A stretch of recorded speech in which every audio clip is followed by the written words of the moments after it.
화물연대 원칙 대응 때문인지 대통령 지지율이 이번 주 들어서 계속 상승 흐름을 보이고 있고요. 오늘 갤럽 여론조사를 한번 볼까요? 긍정평가가 33%, 부정평가 59%, 지금 3주 연속 소폭 상승했다는 결과치가 좀 있는데 김재훈 의원께 먼저 질문 드리겠습니다. 조금 이르긴 하지만 계속 이제 답보 상태였는데요. 어느 정도 조금 이 침체 상태에선 벗어나고 있다고 봐도 될까요? 그런데 이제 우리가 여론조사도 예. 그 수치보다도 이렇게 추세를 보는 네. 것이 맞고요. 사실 그동안 이제 여론조사 지지율이 낮았던 것은 뭐 여러 가지 혼란 상황이 많았지 않습니까?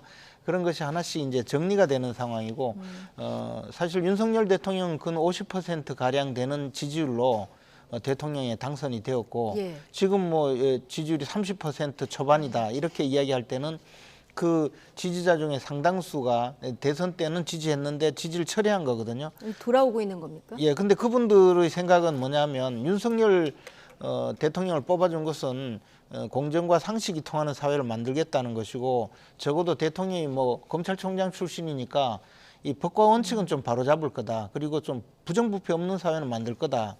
이런 입장에서 지지했는데 대통령 당선되고 너무 뭐 그 지리멸렬하더라, 혼란스럽더라 이런 이야기가 많았습니다. 근데 이제 지금 대통령이 전반적으로 네. 화물연대 파업 사태뿐만 아니라 모든 상황에서 좀 질서를 바로잡아가고 있고, 예. 또 원칙을 지키려고 노력한다. 뭐 북한 문제든 또는 뭐 화물연대 문제든 또는 당내 문제든 이런 데 대해서 이제 다시 지지를 그 회복하는 그런 단계에 있다고 봅니다. 그래서 저는 이제 윤석열 대통령이 원래 정치를 시작할 때 국민 앞에 공언했던 네. 그런 상식대로 통하는 사회, 원칙대로 통하는 사회를 만들어가겠다고 노력하면 지지율은 뭐 점차 회복해서 50%까지는 금방 회복하리라고 봅니다. 50%까지 금방 네. 회복할 거다 네. 이렇게 전망을 해주셨는데 원칙 대응 때문에 이제 지지율이 상승했다 이런 분석이 많은데 실제로 긍정평가 요인을 보면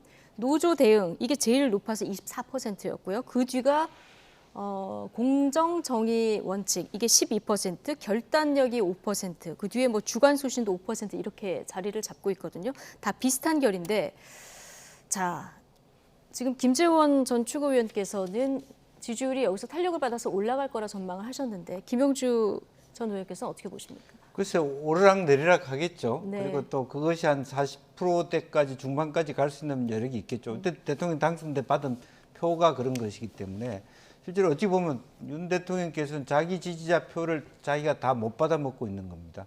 이제 그런 것들은 결정적으로 여러 가지 상황에 따라서 현재 예. 상대적으로 민주당이 갖고 있는 김의겸 리스크, 이재명 리스크, 또 뭐 장경태 이런 부분들이 실제적으로 보면 저 민주당이 오히려 윤석열 정부의 무능에도 불구하고 더 좀 긍정적이지 못하구나. 오히려 협조해주고 그래야 되는데 이제 그런 부분들이 상대적으로 있고 또 이 화물연대라고 하는 부분은 객관적 그 국민들의 여론과 현 대통령의 가치가 맞아떨어졌다라고 하는 건데 그런 상황들이 계속 연장된다고 볼 수는 없겠죠. 다만 예.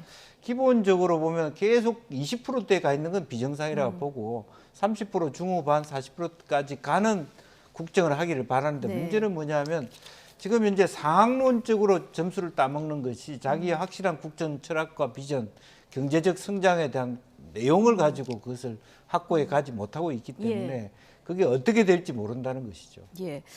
자, 대통령 지지율이 원칙 대응에 상승했다. 그런데 자, 이 여론도 한번 보겠습니다.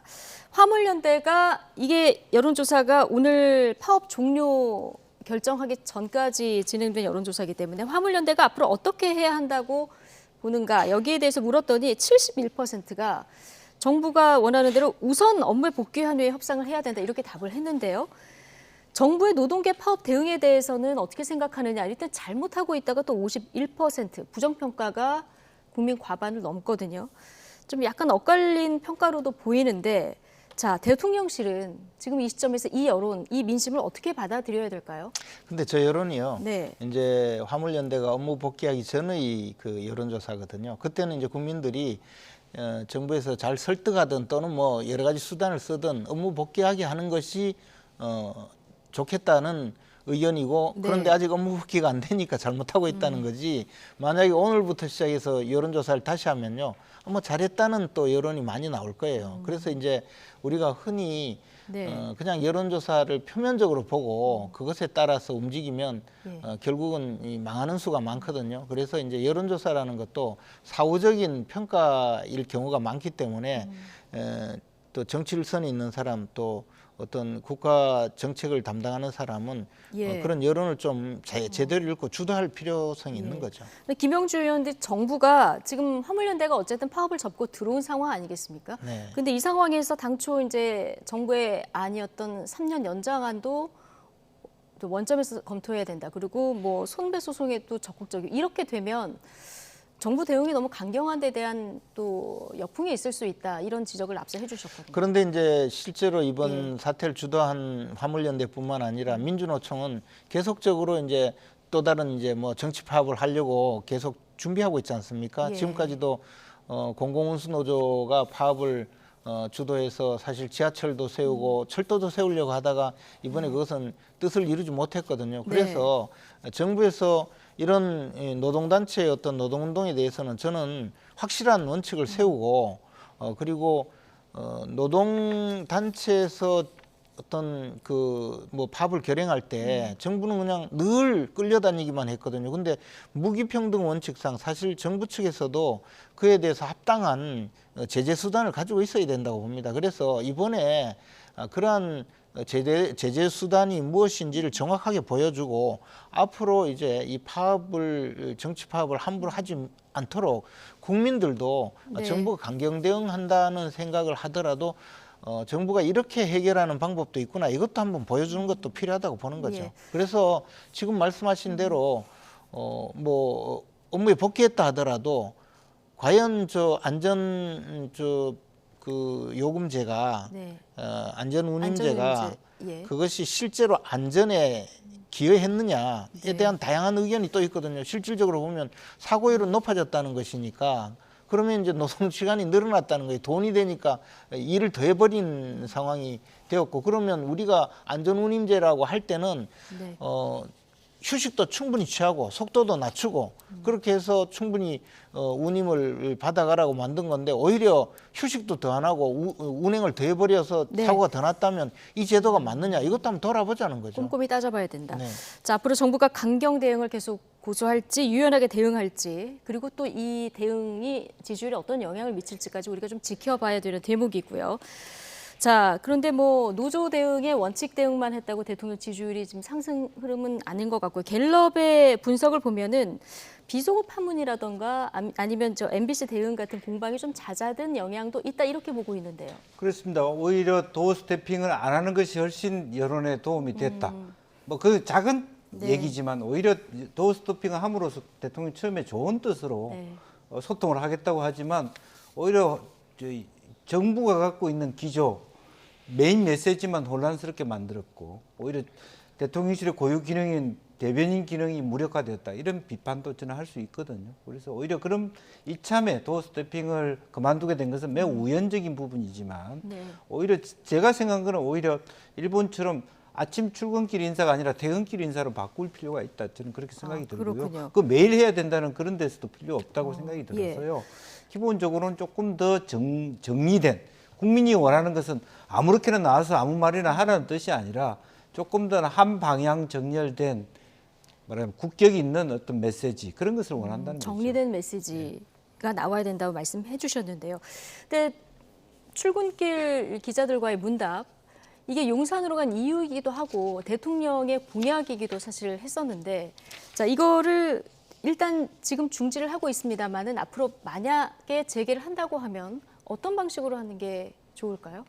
근데 이제 용산으로 뭐 도어 스태핑 하기 위해서 용산 간 건 아니죠. 그래서 그러기 위해서 간 건 아니지만 결과적으로 그 이유 중에 하나가 이제 소통을 하겠다. 이렇게 그래서 명확히 소통 방식은 밝혀졌죠. 여러 가지가 네. 있는데 네.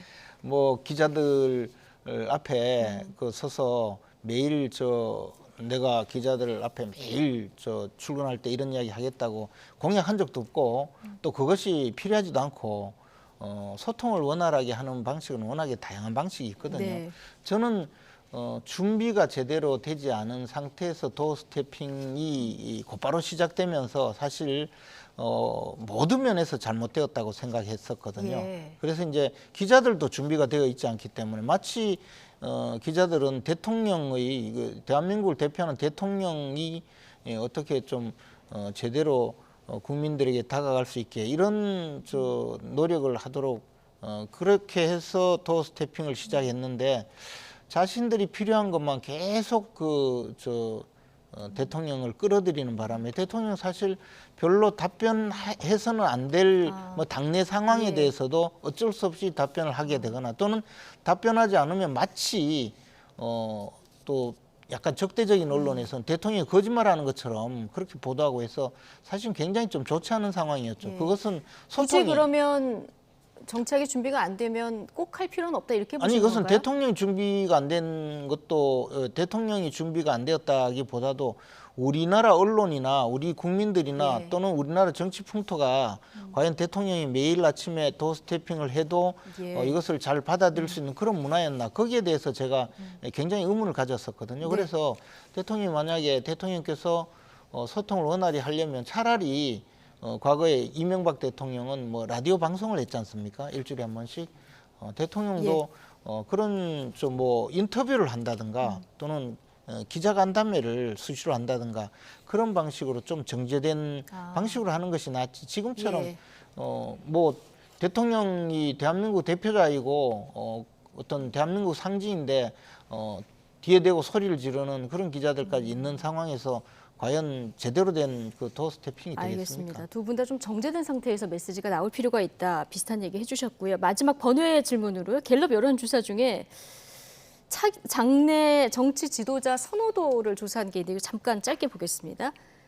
홍준표 대구시장이 37%로 제일 높고요. 그 뒤가 유승민 전 의원, 오세훈 시장, 이재명 대표가 31%. 자, 이 순으로 이어지고 있는데 어떻게 보십니까? 한동훈 법무부 장관 29%.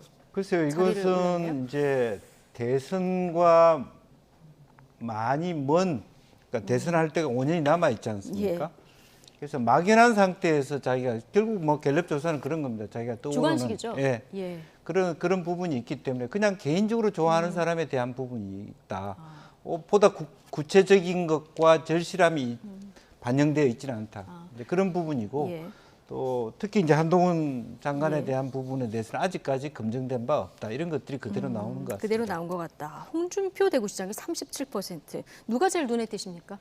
근데 이제 저게 호감도 조사였잖아요. 네. 그리고 지금 대통령 선거가 4년 6개월 정도 남아 있는데 과거에 이맘때는 5년 전 이맘때는 이낙연 대표가 뭐 압도적으로 높았고 그래서 뭐 어대 낙인가 뭐 그런 식으로 했고요. 네. 그 앞에는 또 김무성 전 대표가 압도적으로 높은 때도 있었거든요. 그래서 네.